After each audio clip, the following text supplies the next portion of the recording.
Bonjour, bienvenue dans une nouvelle vidéo. Je vous retrouve aujourd'hui pour un tutoriel pour mes kits.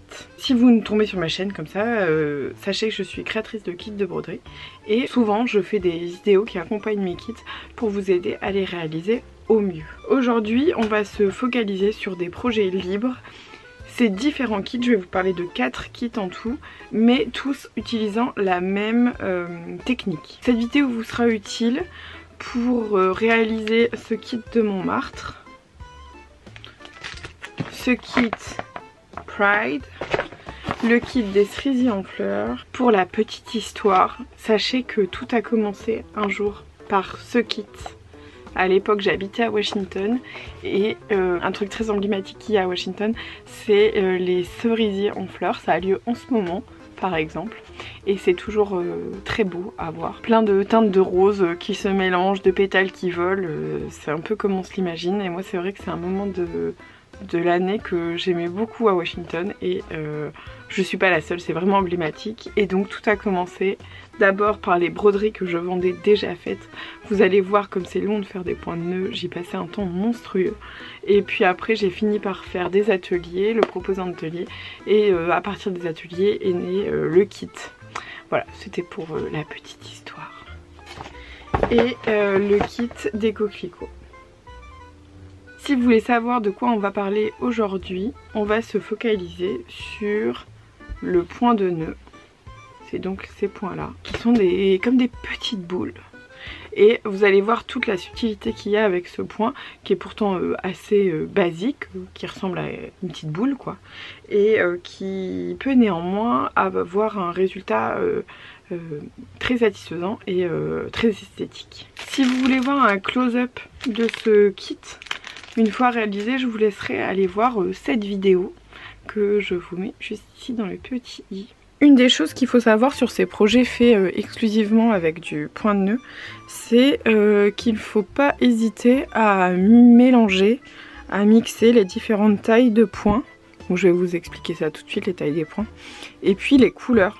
Là par exemple ici vous avez 4 couleurs différentes pour arriver à ce côté un peu foisonnant, un peu plus réaliste. Là pareil pour les coquelicots, il y a 3 teintes de rouge.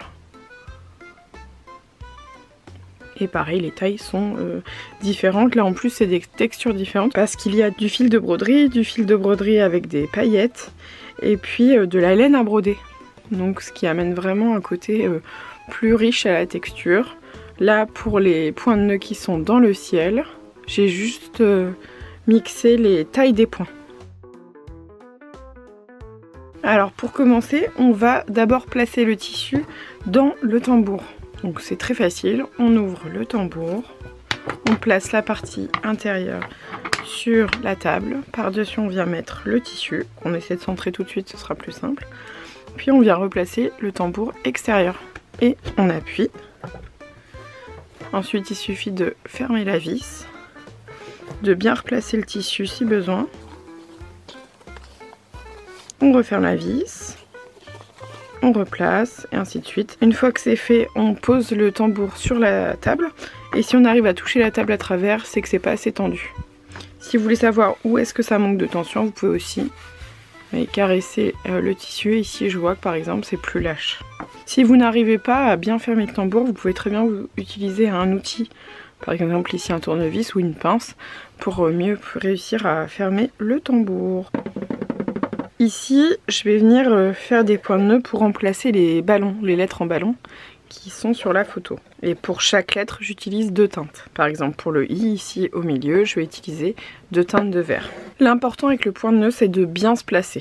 Donc moi, je suis droitière, j'ai une main pour tenir mon aiguille, ma main droite, et ma main gauche pour tenir le tambour et maintenir le fil tendu.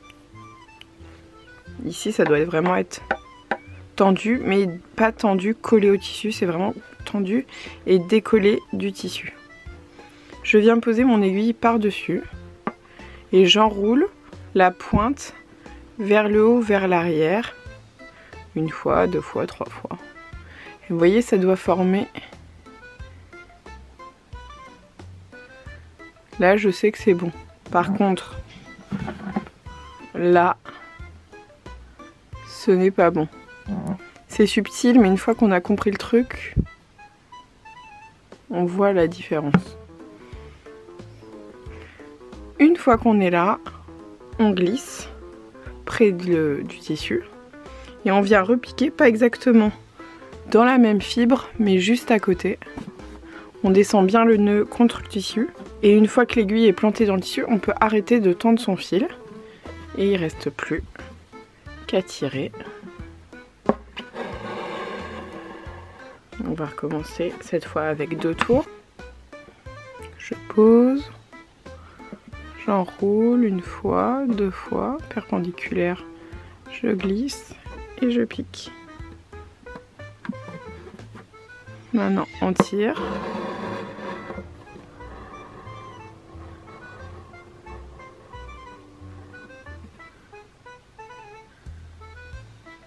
On va essayer avec 3. 1, 2, 3. Et je pique.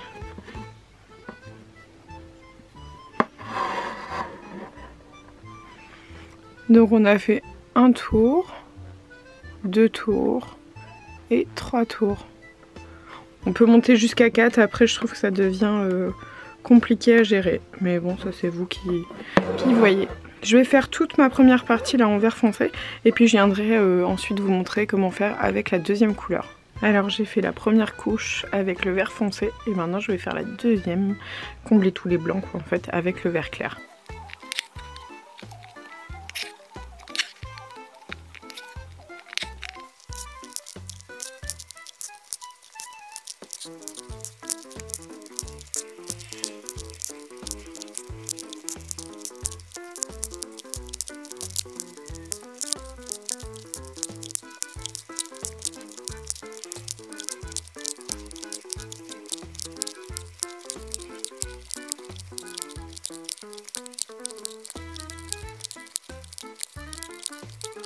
Alors, quelques heures plus tard, j'ai fini ce projet.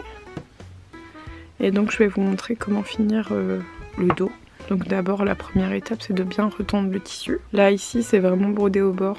Donc, faut pas hésiter à bouger le tissu dans le tambour pour pouvoir vraiment broder jusqu'à la bordure. Et une fois que c'est bien retendu, on va pouvoir venir coller le tissu sur le tambour pour pouvoir l'exposer ensuite dans le tambour.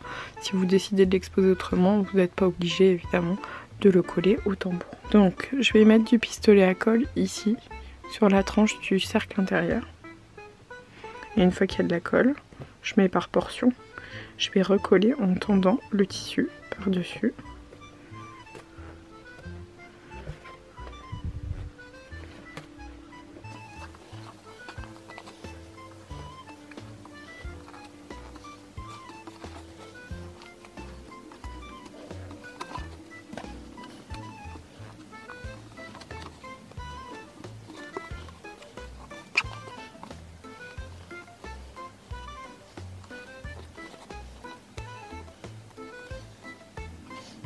Voilà, donc j'ai tout collé et maintenant je vais pouvoir venir couper l'excédent de tissu. C'est rien de plus simple. Hop, on vient juste couper au ras.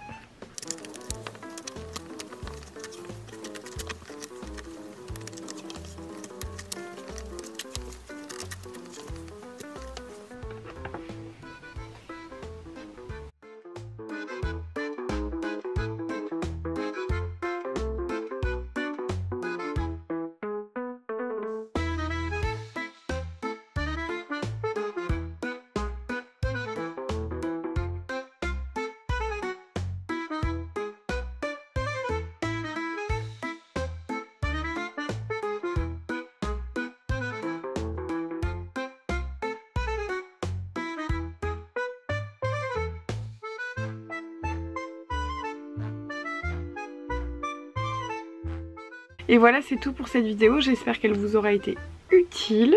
Sachez que là, ces projets, je vous les propose qu'avec du point de nœud, mais vous pouvez très bien les réaliser avec plein de sortes de points.